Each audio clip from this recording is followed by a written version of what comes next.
سلام. خیلی وقتا با خودم فکر کنم ای کاش جلوی خودم رو میگرفتم و این اتفاق نمیافتاد. اما هر بار وقتی تو موقعیت قرار میگیرم بازم نمیتونم جلوی خودم رو بگیرم.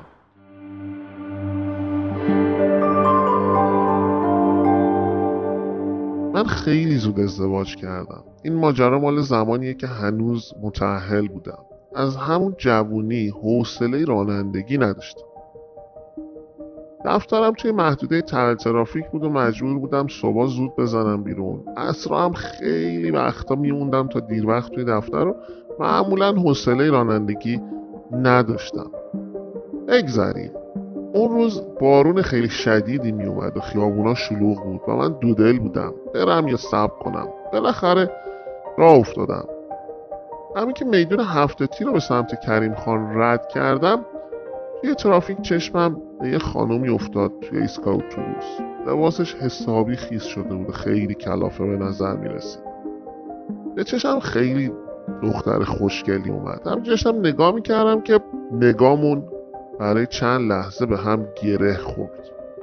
همینطور که ترافیک جلو میرفت نگام هنوز رو اون ثابت مونده بود. اشاره کردم که سوار شه. نگاهش داشت ماشین منو دنبال میکرد و مردد بود.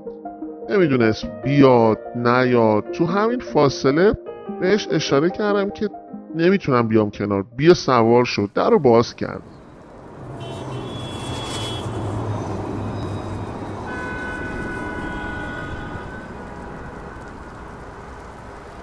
صدای بارون که رو سقف ماشین میکوبید با عطر رطوبت هوا ماشین رو پر کرد و فضای غریب و دلنشین توی ماشین موج میزد.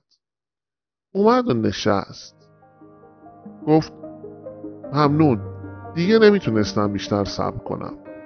نگاهش کردم و یه لبخند زدم و راه افتادم بدون اینکه بپرسم کجا میخواد بره. انگار هر دومون میدونستیم این سفر فراتر از یک مسیر ساده است. لباست حسابی خیس شده، سردت نیست؟ اونم یه نگاه به لباسش انداخت و دستاشو دور خودش جمع کرد. انگار تازه سرمای بیرون رو تو تنش حس کرده بود. گفت یکم، ولی مهم نیست.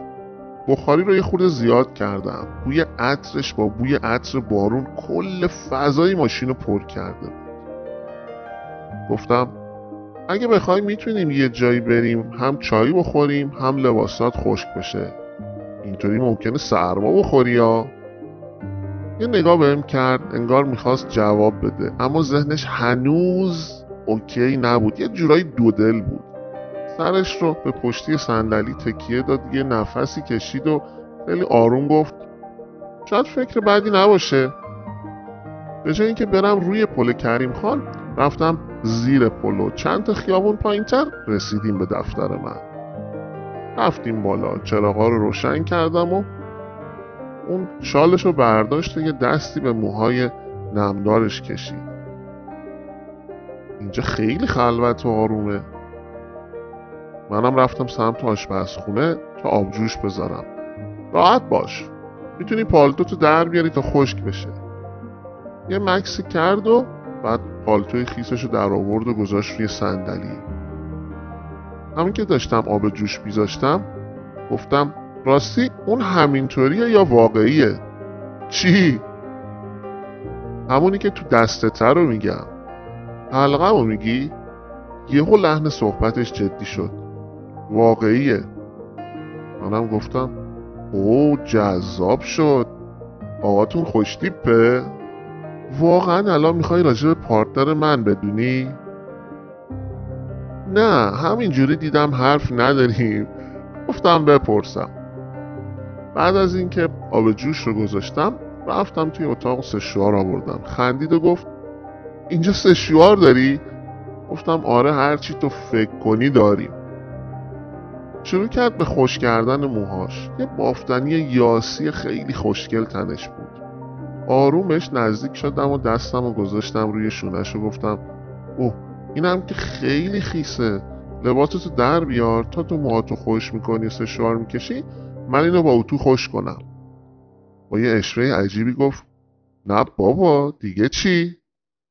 منم با شیطنت گفتم همینطوری خیس خیس. دوتایی زدیم زیر خنده. یه سکوت خیلی شیرینی بینمون شکل گرفت و کم کم به هم نزدیک شدیم. بعد چند دقیقه فقط نفسامون بود که شنیده میشد. انگار زمان متوقف شده بود و فقط حضورمون بود که حرف میزد. نفهمیدیم زمان چجوری گذشت تا اینکه هر دو خسته روی مبل افتادیم و ولو شدیم. یهو گوشیش زنگ خورد. لعنتی، مگه ساعت چنده؟ اوه دیرم شده، پاشو بریم، اینجا نمیتونم اینو جواب بدم، خیلی ساکته. گفتم باشه بزن بریم. هر دومون حاضر شدیم و از دفتر زدیم بیرون. یه بعد از ظهر فوق‌العاده و استثنایی بود. هیچ شماره ای از همدیگه نگرفتیم. شاید باورتون نشه حتی اسم همدیگه رو نپرسیدیم. فکر کنم هر دومون نیاز به یه هیجان داشتیم. اما روز خاطر انگیزی بود. دیگه هم ندیدمش. اگه دوست دارین بازم از این اتفاقایی که برام پیش اومده براتون بنویسم، این ویدیو رو لایک کنید و کانال رو سابسکرایب بکنید. و اگر تجربه های مشابه دارین برام توی کامنت بنویسید یا داستانتون رو برای من ایمیل بکنید و بذارید اون داستان رو همه بشنون.